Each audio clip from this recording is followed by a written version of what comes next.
Well, without further ado, then, I'm going to go ahead and introduce and welcome Maria.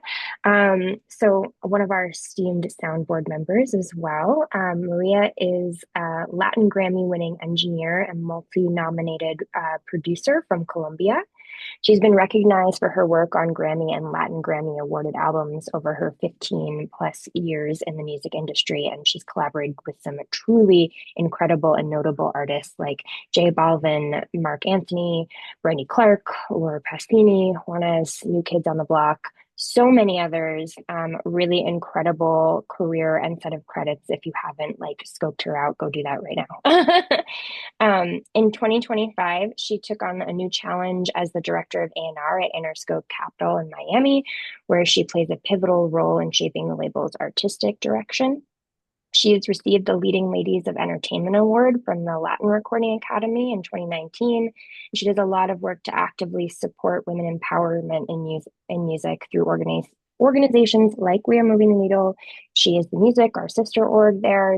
And since 2007, Maria Elisa has shared her expertise as a university professor across several countries and has participated in various industry panels and discussions. Welcome, Maria. Hello. Hi, thank you so much. Of Thanks for course. the intro. Yeah. How are you today? Are you and you're calling from the studio already, right? Yeah, I've been wearing my multiple hats throughout the day, and right now I'm doing this, and then after I gotta finish up some mixes for this record that I am working on, and hopefully I will be done at some point, and then I'll restart all over tomorrow, and yeah, that is Typical life. day in the life. Yeah. Yeah, yeah. I mean, it's Latin Grammy submissions, pretty much like it's happening, I think, in a month and a half. Yeah, month and a half. And of course, everyone is just trying to finish up records so they can submit right by the deadline as Latinos do, usually. Well, I'm grateful for you to take a little time with us today and have this mentorship conversation in the midst of your busy mixing season. I'd love to start at the beginning. How did you get your start in music? When did you know that you wanted to work behind the board as an engineer and a producer? Well, I like I have always been a very musical person. I figured out I had a musical ear and I could sing in tune, and I started playing guitar without knowing how to play guitar, but my dad had a guitar and I just grabbed it and I wanted to like imitate what I was hearing on the radio. And after Kurt Cobain passed away, like after I became a fan. I was young, but then after he passed away, like I became a fan, and I started like just trying to play the notes without really knowing. And then my parents were like, yeah, she should get some guitar lessons. So I started doing guitar lessons. Like I obviously learned how to read music.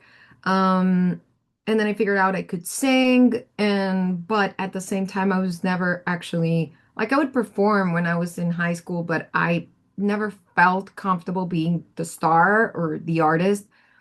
I also figured out from the early beginning that I wasn't really like a songwriter myself. Like I can hear music, I can hear arrangements, I can like figure out the parts from like very early on, but it wasn't a thing that I w wanted to be on stage or felt like, oh, I saw a beautiful bird, let me write a song about it. It doesn't work like that, but for some people it does. I've never been that person. So then I was like, I went for a brief period of time. I thought, yeah, this is kind of like a hobby. I like to do this in high school. And then I started doing model UN. And I'm like, I'm really good at fighting or like are having an argument. Maybe this is a career.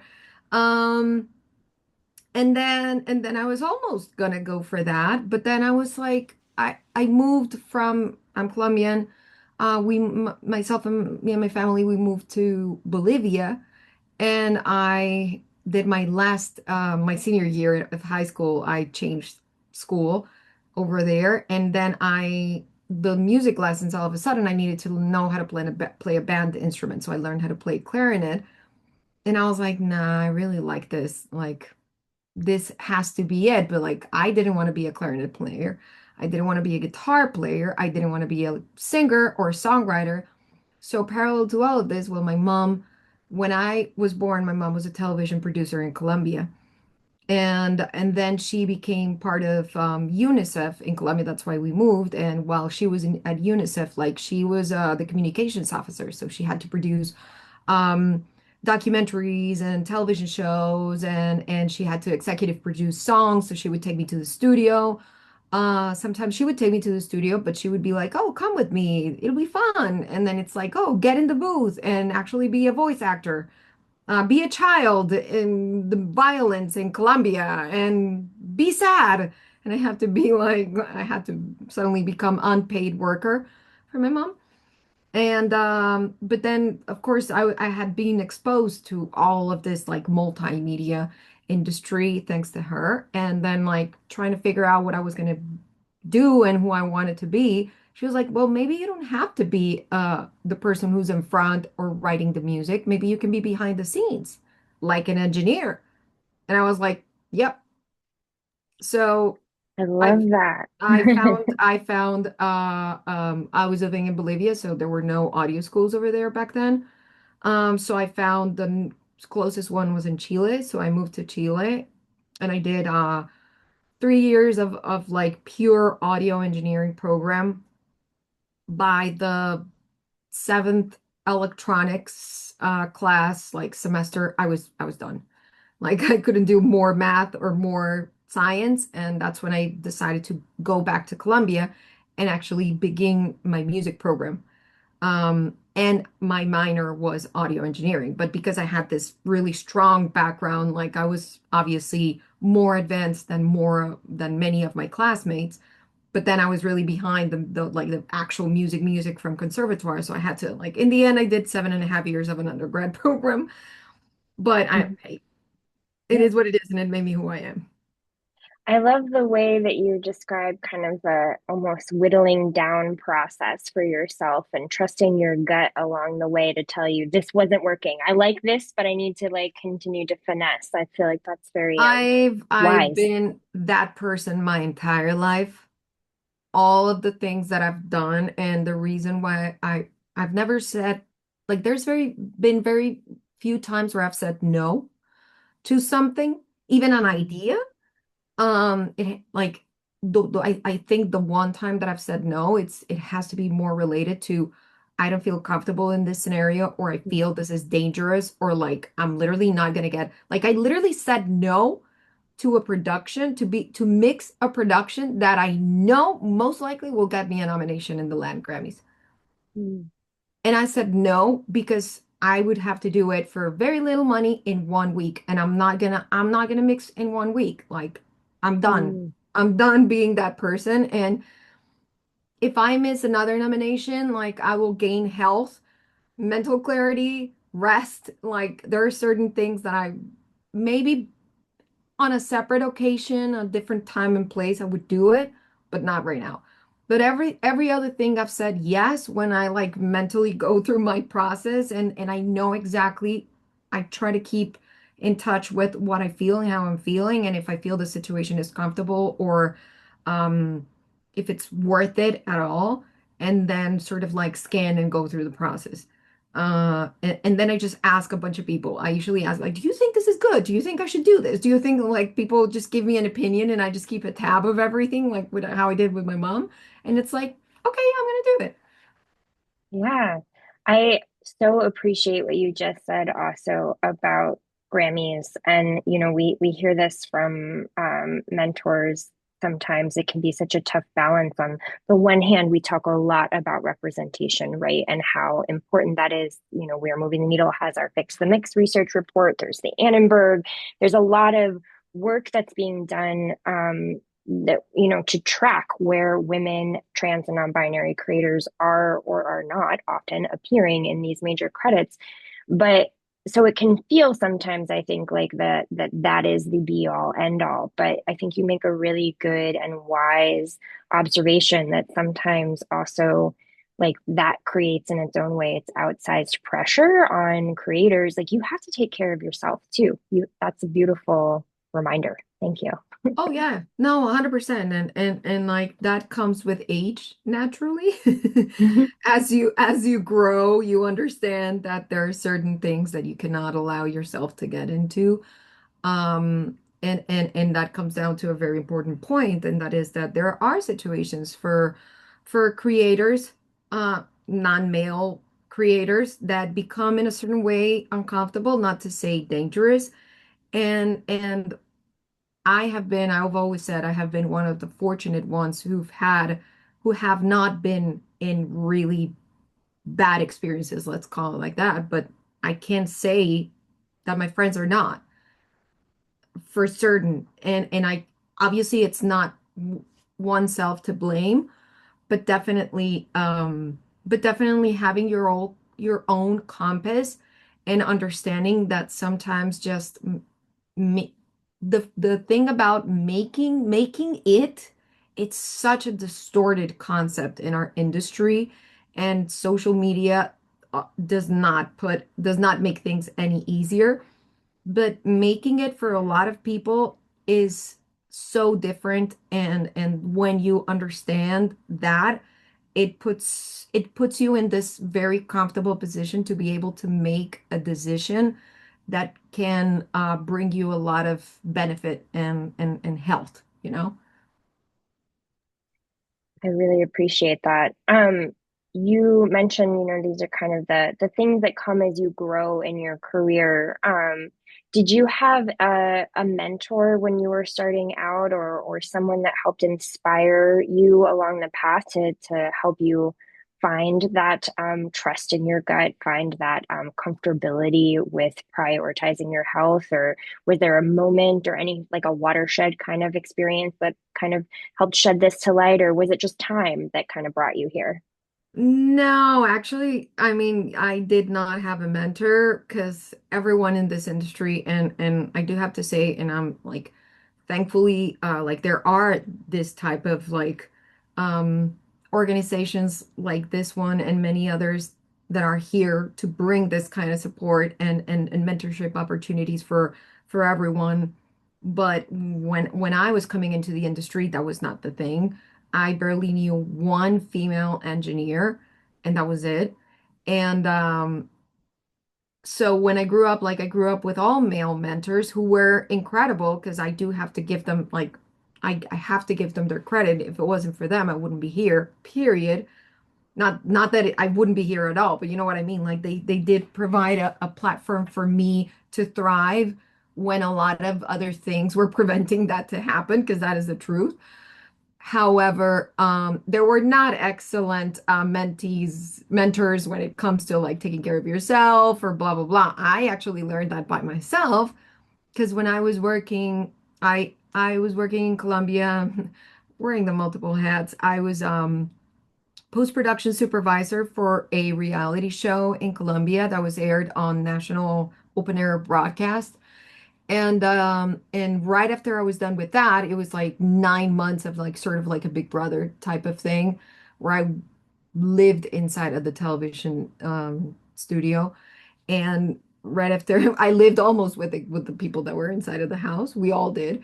And then once I left, right away, I did for 3 years. There is a big classical music festival in my country, in Cartagena, which is a city in Colombia.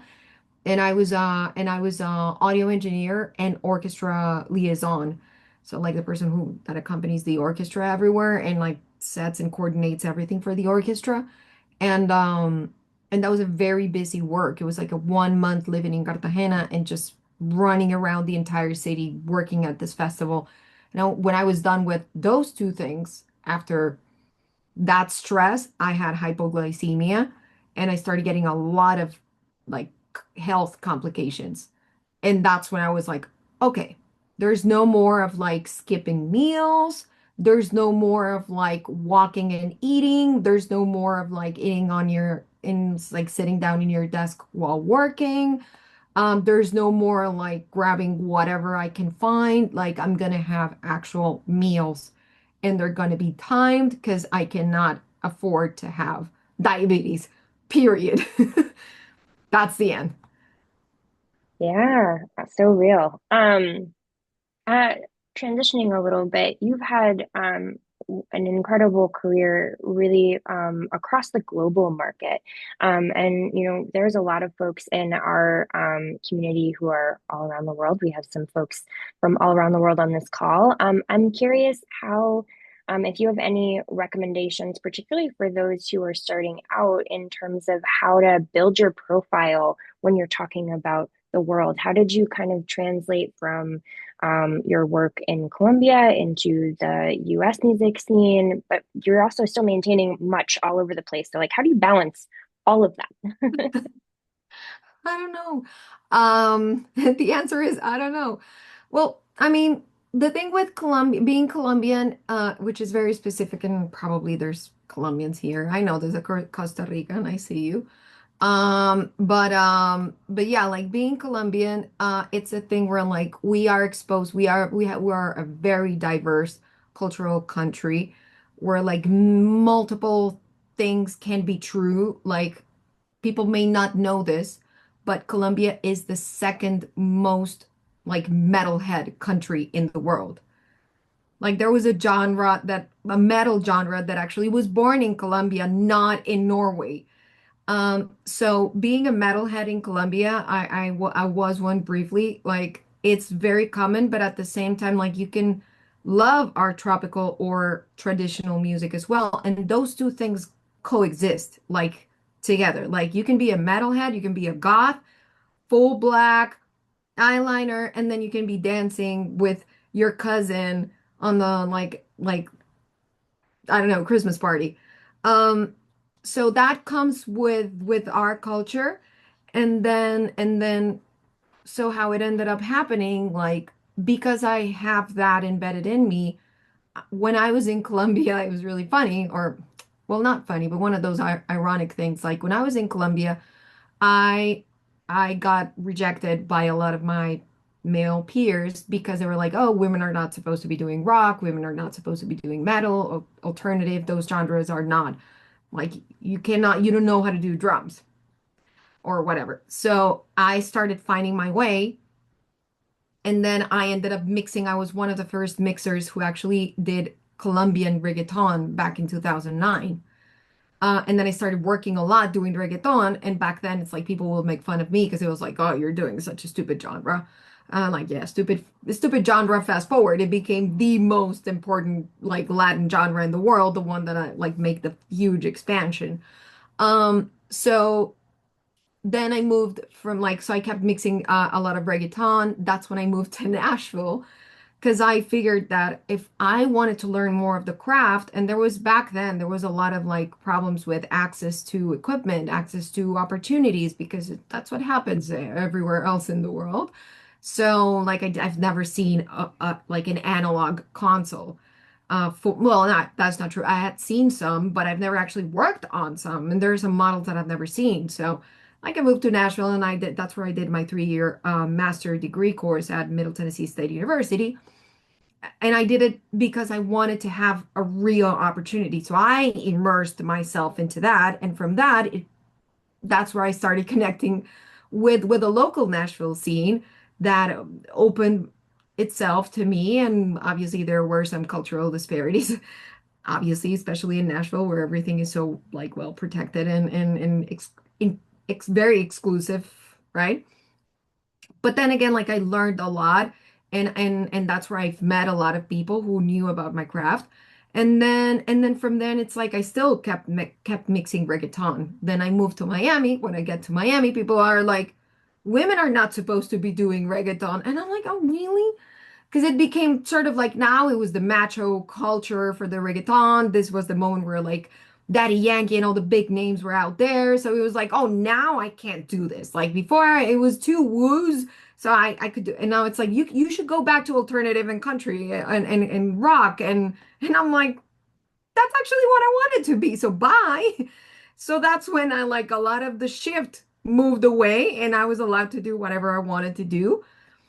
And then I just like because I was Colombian, I started getting a lot of like people like, oh, you're Colombian, so you probably know how to mix a song from India. And I'm like, sure, because that's the same, like, bring it over. And eventually that's how I ended up working in a lot of genres because people just threw stuff at me because not fitting the mold allows you to take those liberties. And that may be a problem, I do have to say, especially on how this industry in the US, specifically in the US, is tailored.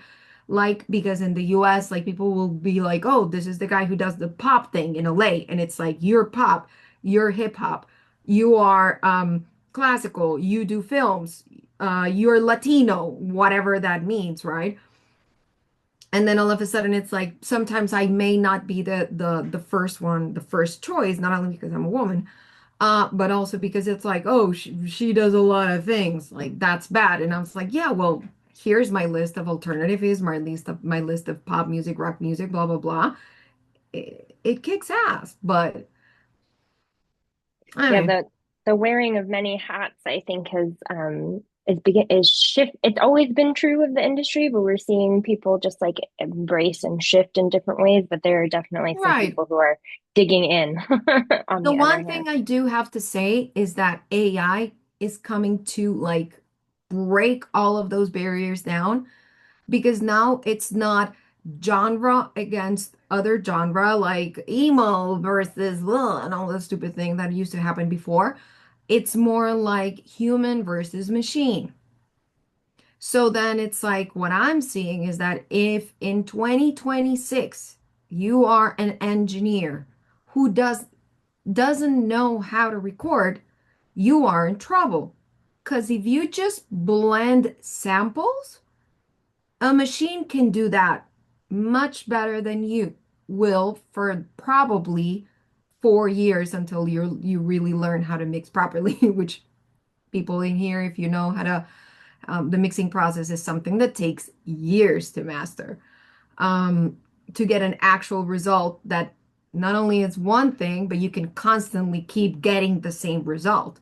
So it's something that takes years for a human, maybe not for a machine.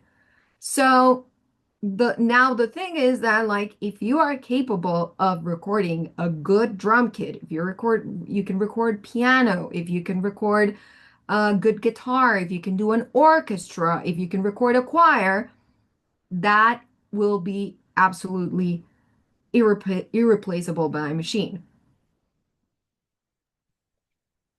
Very wise. Do you have recommendations for those who are starting out and then maybe finding themselves trying to figure out how to build their profile of or their rep like their skills, their hard skills, right, in this arena as a mixer? How did you accelerate that path for those years that it took you? Did you just take everything that was thrown your way? I mean, you've worked across a lot of genres. Did you find that some genres were better than others at kind of helping you finesse those mixing skills with different challenges? How does that manifest? So yeah, I think the how I didn't know for sure I wanted to be a mixer, or I would, because then again, I am not just a mixer. Like my passion is recording. It's just that I ended up in Miami where nobody records. When I was in Nashville, all I did was record. Um, so I think before that, how I ended up like getting myself in there, um, I knew that this craft took a long time. I understood that it took a long time to get the result that I imagined in my head. And I would see like this was obviously YouTube was a thing, but no, we didn't have those resources back then. So like I would just listen to a lot of music and be like, how the hell they got there? And like, mind you, like, it's not only that back then, I'm talking 2010 or whatnot, like, it was hard because there wasn't as so many resources like you have right now, but also the fact that if when you were in Latin America, like plugins, you couldn't download a plugin from the internet. You had to have a CD with a code. So then it's like in Colombia, somebody with a lot of money would travel to the US and like $1,000 for a Waves like pack, like you had to be like a millionaire. Usually that would be something that people would save for, like companies would save for. So they would come back to the country and all of us would crack it. Woo! And that's how all of us got. But the fact that we were so limited in our resources made a lot of us incredibly resourceful. So then it's like there's so much out there that you can just get lost in the process. So limiting your resources and trying to get the sound that you want with the least amount of stuff will develop your hearing instead of your visual, which is something that a lot of people struggle with when they're mixing. They forget that the process has to be heard, not seen. So that is one thing. And then the other thing is that obviously I wanted to get that sound, but like I would get it once and then I would try to repeat it and it wouldn't happen. So I just started offering myself to do things for free. Like I ended up mixing a lot of my classmates, because I was in music school, but I was in the audio engineering minor. So they were composers, they were singers, they were orchestra directors that were also trying to graduate, and they needed somebody that would record.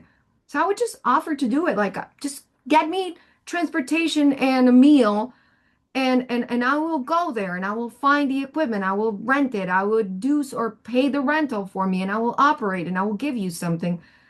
And that's when I started figuring out what I was good for, what I liked. Like I really enjoyed recording orchestras and recording all sorts of acoustic ensembles. And I really mastered my craft. And then I was able to find like an internship where I was assistant engineer for orchestra recording. So I knew that that would get me places, but that wouldn't teach me how to record drums. So then I would be like to a drummer, like, do you need recordings? And the drummers would be like, yeah. So I would just offer myself and my time and fail. A lot of failure, a massive amount of failure until hours and hours and hours until I developed some sort of method that would work for me.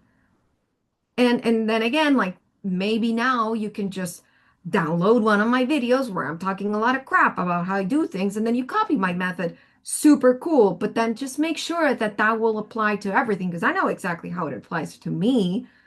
But then it doesn't mean that specific method will apply to anyone else. That's why, like, every time I see those content creators, bless their hearts, but I laugh because I know they're just learning those tricks and they're pre-baking those tricks for like a 50-second reel on IG. And then if they go to a real song, most likely that trick is not going to work because it's so well set up and people tend to think, oh, this is like a quick fix and I'm good to go. That won't work. And then again, remember, a machine now will do that better than you. So you got to learn to master your tricks, understand your source, like where your audio is coming from. You have to, if you want to be a mixer, you have to be a great recording engineer because learning about phase, learning about why things sound the way they sound, how does it happen, how a microphone reacts, how polar patterns work, how different capsules affect the type your sound, how a preamplifier operates and the tonal quality that it provides. All of those things will make you will make you take informed decisions about the things that you use just by hearing, not even by finding it out. Like the information is mainly there in the audio. So, so yeah, all of those things, it takes a lot of time. And I would say just take the time to experiment and feel free and open and accept that this will take time. None of us do this for the money. That's a fact. You do this for passion. So if you do this for passion, then might as well have fun and put the time. That's how I think.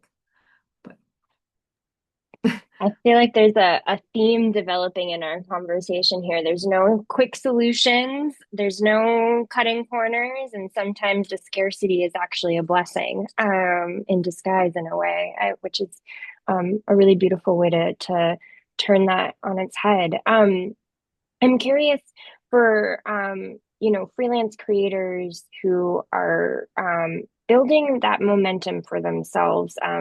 Once you mentioned kind of taking a lot of free work at the beginning to like have the opportunity to develop your craft and your ear.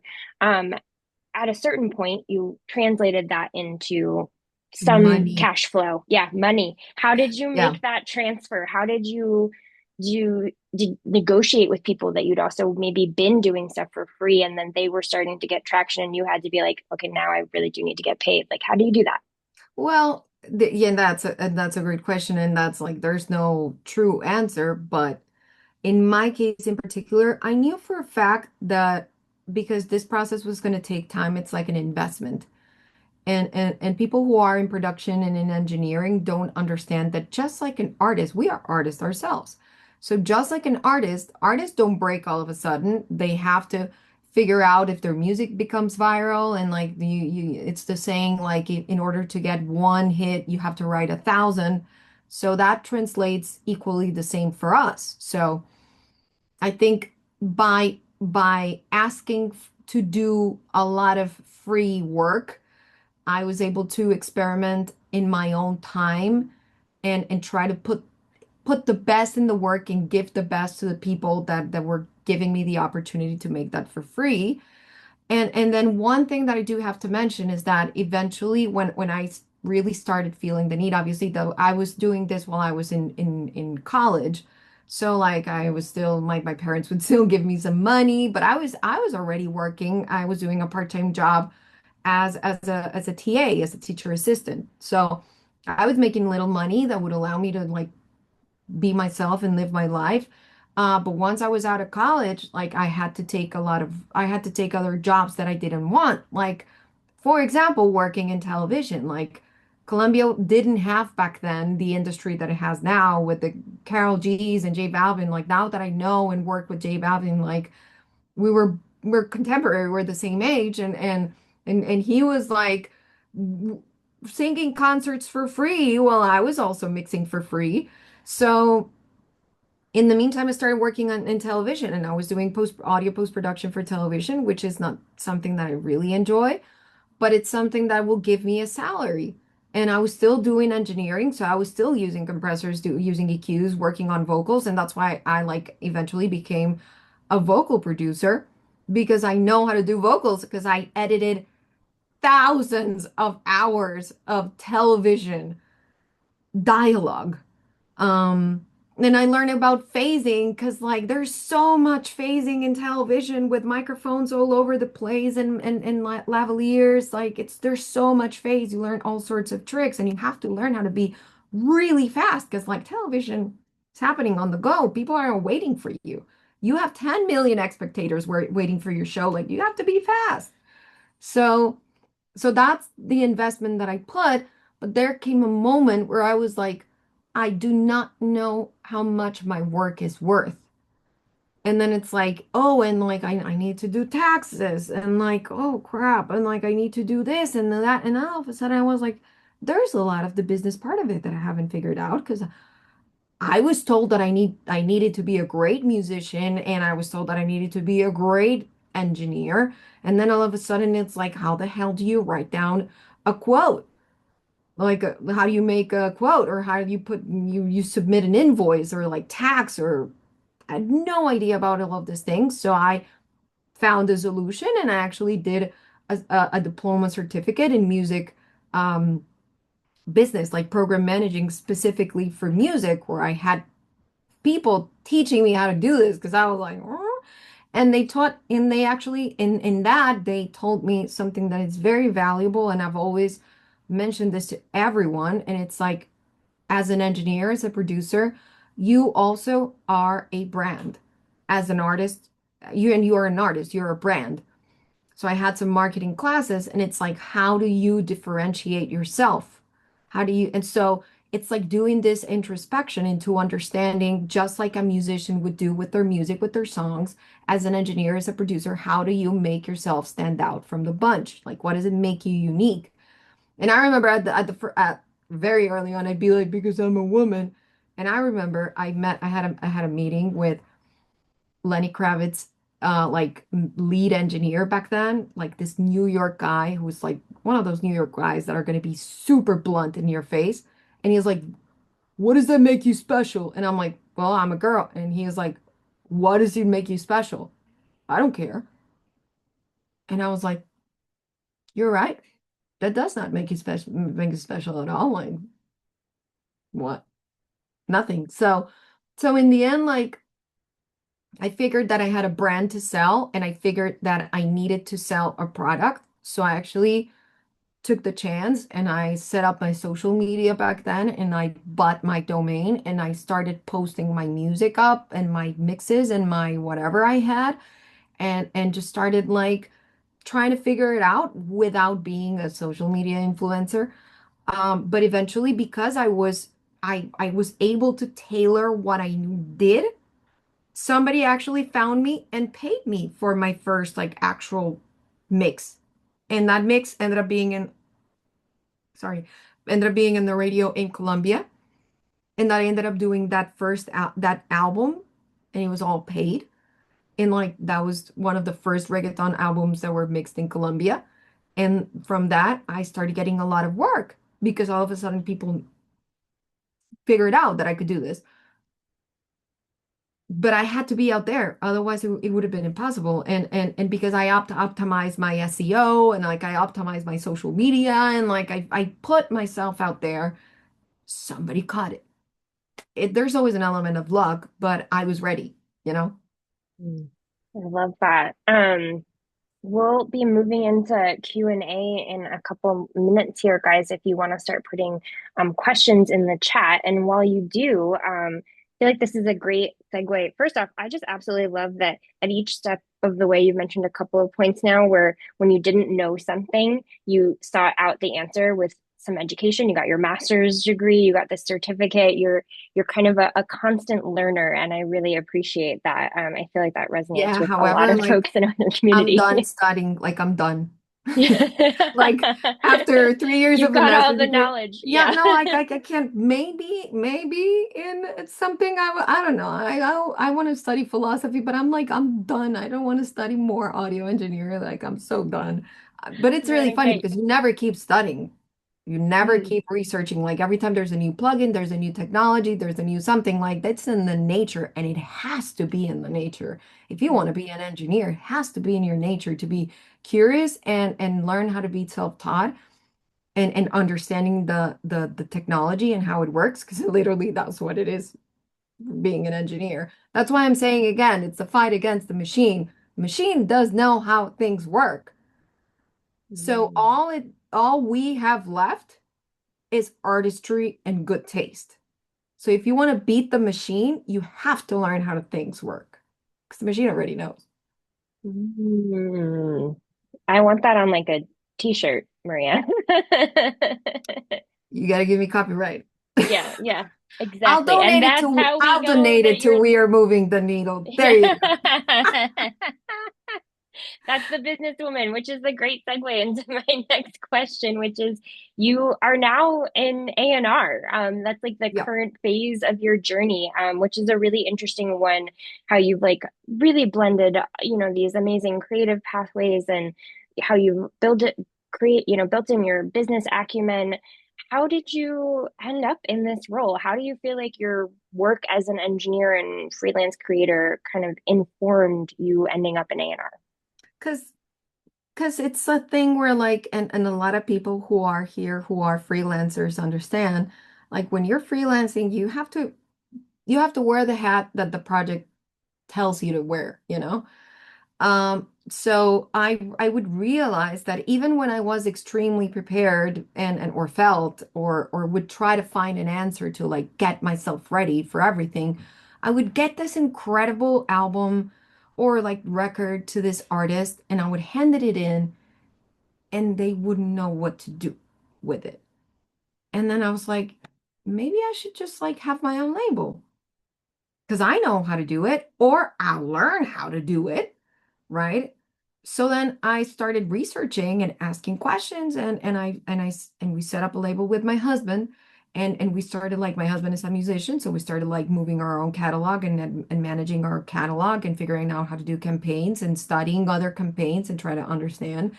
And then so we became self-serving in that regard. But then I figured that even when I was hired as a freelancer, like it my credit will be the success of my credit would rely on someone else's hand who was highly unprepared. So then I'd be like, do you want me also to take care of your release campaign kind of thing? So I started in a way becoming an A&R by nature and also like promoting and marketing and other services just to try to get myself out there through this credit because I knew my work was incredible. So eventually, that's when I sort of like started A&Ring a lot of projects. And then from my experience, I met Interscope Capital Miami's director, and he was like, "You actually know how to do this. Why don't you just come here and direct the entire roster?" And this is where I am. The rest is history, as they say. Yeah, let's see how history ends up being. We've got a lot of great questions coming through in the chat. Melly is asking, when you're mixing for a big orchestra or a song with a lot of instruments, how do you know how to create space for each of the instruments? Apart from EQ, is there anything special that you have learned over the years? Actually, I'm Melly. I'm mixing a record which is like orchestra, piano, guitars, drums, choir, and vocals as we speak. So I learned that the orchestra, and I learned that through listening, failing. I failed. I failed bad. While working with one of my mentors, Julio Reyes Copelo, who you know, Meli, um, he does a lot of that. And I remember the first time, like I had just started working as an engineer for him, and we were working for a big artist, Laura Pausini, and I was engineering, I was recording, I was doing a lot and things, but he's like, "Do you want to give it a go with the mix?" And I tried to mix it, and I failed. He was like, "Nah, I'm sorry. It's not up there. It's a good demo, but it's not where it needs to be." And then I heard the same song mixed by Tom Russo. Oh boy, that day I almost felt like crying, but it was so incredible. And by listening, because I had tried so much, I learned from listening to Tom's mix. He treated the orchestra as a pad.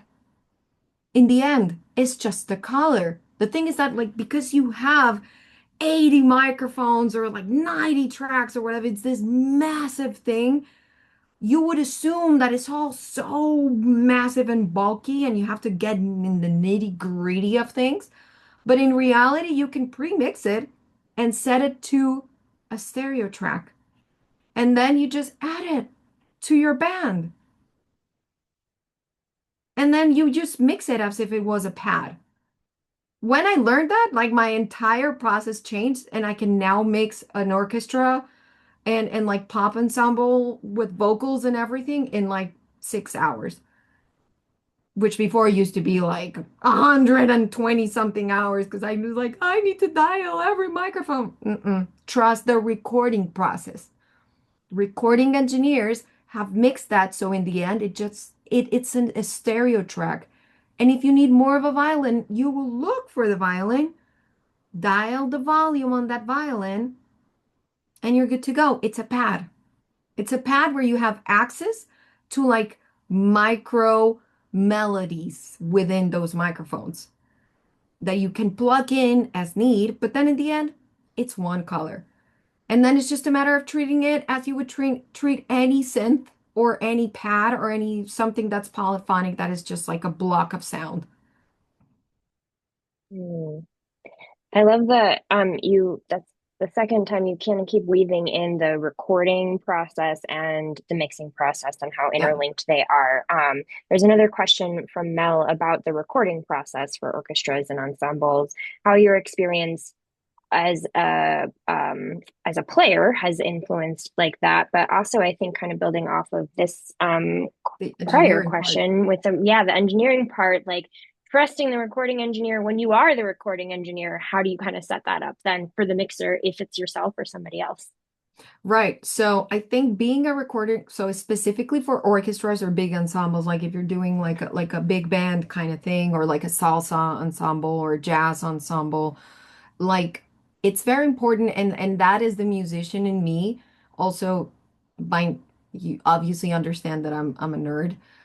So I became obsessed, massive. I've always been massively obsessed with music literature and like history and understanding arrangement. Not because I want to sit down and make an arrangement myself, but like understanding of the process. And like I studied all the greats, Bach and Mozart and Wagner and all of that. So like by that process, you learn then how to like arrangers work and orchestrators work. And that is crucial to me, I think, when you're able to read sheet music and you're able to like see the big map if you're recording a big orchestra, because you ha got to have that dialogue with not the producer, but well, if you're doing an album, yes, but like if you're recording a big ensemble with the composer, the orchestrator, and the arranger, so you understand the needs. Like some arrangers like to give up like more presence to the violins, and some would give it more to the violas, and some would give it more to your oboes or like your flutes. So like, you got to be able to have that prior conversation so you understand the miking techniques that you want to use and how you want to enhance and highlight that specific setup. And that from there, it's like, then you know and you understand, like for being a woodwind player myself, it's like you understand the importance of like lips, or like the importance of like if you're performing a string instrument, like how bows work. So how high you got to put your mic, because then it's like you're gonna have a violinist like touching your microphone all the time. So there's a lot of like nerding out that makes you an excellent when you nerd out into the music performance. Same with tracking vocals, makes you a great recording engineer. And that's something that I think the only way to do it is by being there and learning and absorbing. We have a couple of questions from May and Katie about Miami as an Hmm. industry and how both like getting into Miami, how you find the scene there. You came there directly from Nashville, right? Yeah. Yourself? Yeah. How Yeah. did you break into Miami? How do you find I mean, obviously, I'm assuming you love it. You're there. Funny Um, enough, it's like I don't love it. So I do have to like give it like the disclosure. Like Miami is a city where if you want to be part of the industry, meaning not necessarily on the creative side of things, Miami is a great city to be, because Miami is the only city, probably with LA and not so much, where you have like the actual headquarters for all majors allocated in the same city. Like in LA, you have some of the headquarters, but not all. In Miami, you do for the Latin industry. So like you can go to all the majors and you just for all publishers, all things. So if you want to be part of that side of the industry, this is a great part. However, if you want to be a performer, for example, if you want to be a songwriter, if you want to be an artist, unfortunately, Miami does not have a lot of venues for people to perform. And that directly impacts everybody else who's on the creative side of things. If you don't have a local scene of musicians that can first afford to live in the city and then they can actually perform, then as a starting engineer or as a starting producer, you won't have the raw material to go through the process that we were talking about before. Because there's no one. Like, you definitely get stuff from your college if you're here from college and whatnot. But once you graduate, it's like, who's going to hire you if no real musicians can afford to live in the city because it's not one of the most expensive cities in the US? And that same thing applies a little bit to New York, a little bit to LA, but obviously New York and LA do have a bigger scene. But again, is the economic factor. Last couple of years ago, I went to Colorado, and like I was in Denver, and I was amazed at the amount of venues.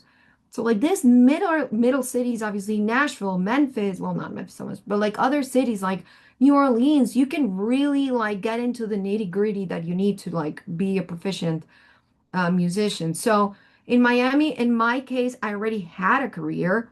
because I had been living in Nashville as a master's student, but I kept mixing for Columbia. Like, I'd already done radio, like, I have put out music, like, my name was out there. Like, I was already doing stuff. I had credits, I had television credits. Like, my music was out there, so I had a career.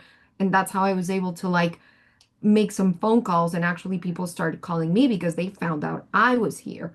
But if I had to start out from scratch, this wouldn't be the city that I would choose, honestly.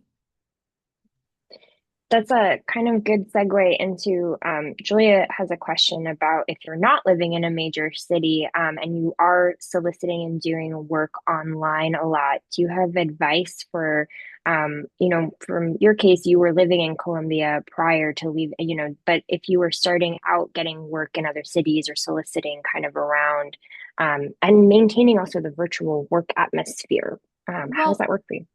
so I did actually work. I was probably one of the very first group of people who became part of Sound Better, like really early on. And I know a lot of people do that. And it started being, it was like for the first 10 years, it was great. Like I would get a lot of stuff. And because I had the credits, because I had built some sort of reputation, and like I was able to use that bio to attract more clients, and that helped me a lot because that connected me with other people, and that was awesome. Problem is that this was 15 years ago or so, not probably like 13 years ago that I started doing this. Nowadays, everybody's doing it. So it becomes a thing where like, and don't get me wrong, and I've said this before, and I mean, not that I'm throwing shade or anything, but like Sound Better, I used to get a lot of work and still like I would never make it to the top providers.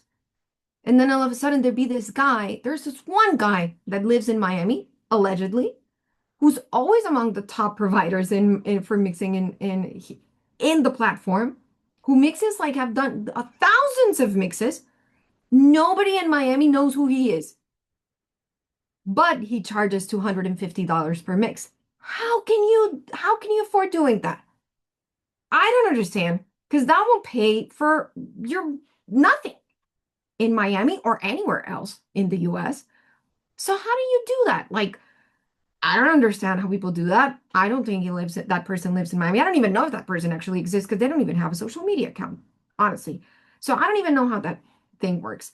But trust me, like the problem is that you're fighting when you're online, you're fighting against like shady sources. And this was before the age of AI, guys. So now with AI, it's even worse.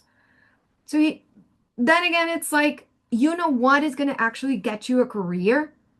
Actually working with a real artist, with a real band, and going through the process and being their go-to person. That will build you a career because this industry moves mouth like it's a like a mouth by mouth like recommendation.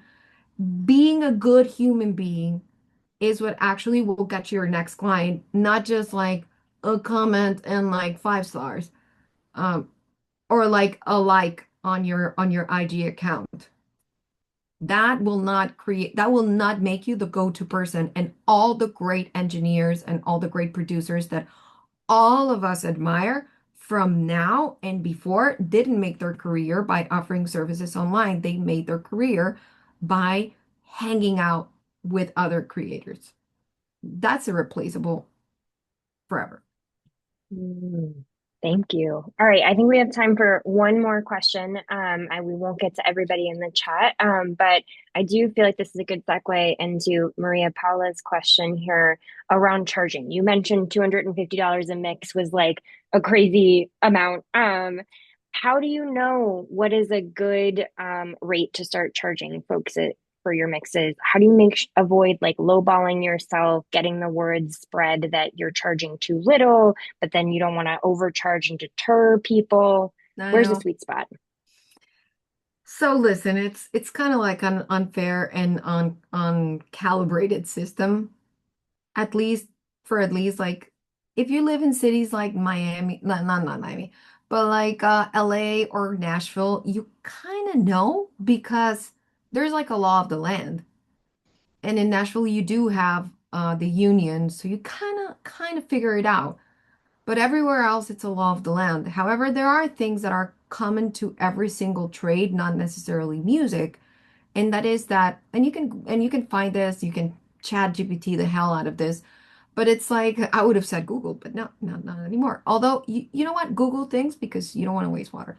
But I have that thing where we need to save water, guys.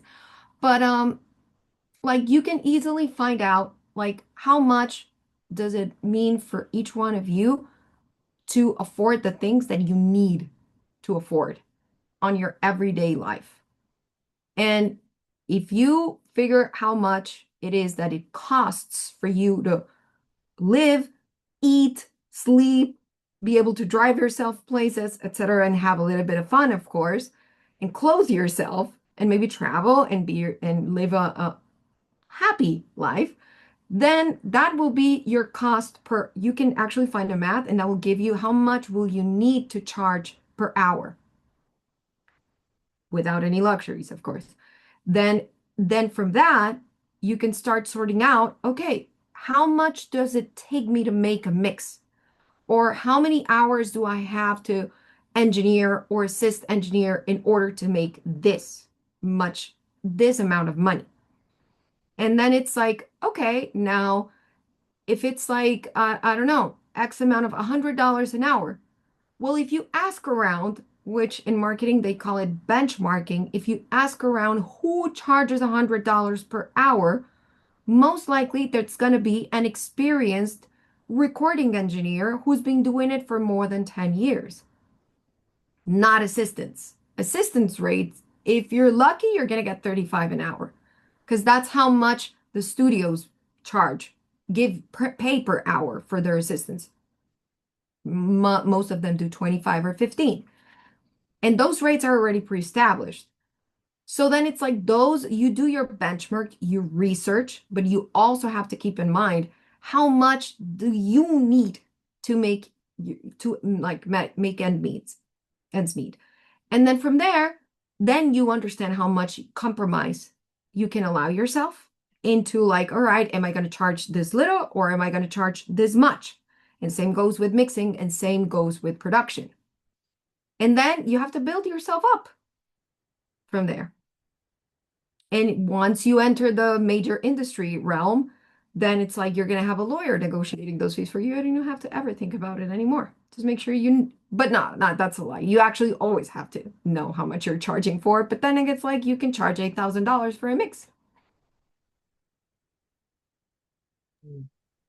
Thank you for that. Thank you so much for your time. I want to be mindful. I know you're back in the studio. You got your own, speaking of mixes, to work on. But Yeah. thank you so much for joining us. This was a really fabulous and incredible conversation. Thank you all for being a part. If you didn't catch the beginning, let me just say again that We Are Moving the Needle has a ton of amazing resources, scholarships, grants, things that are open right now. So go follow us on Instagram, make sure you're subscribed to our newsletter and check out all those great opportunities because we are here to help with not just conversations like these, but also dollars. Yes, um, please. We didn't have those back in the day. Take the damn dollars. Take them. Thank you. It's so true. Exactly. Please take them. Apply. Take our money. Yes, please. All Thank you so right. much. Thank you. Yeah, thank you, Maria, and thank you all. Bye, Bye. everyone. Bye bye. Thank you.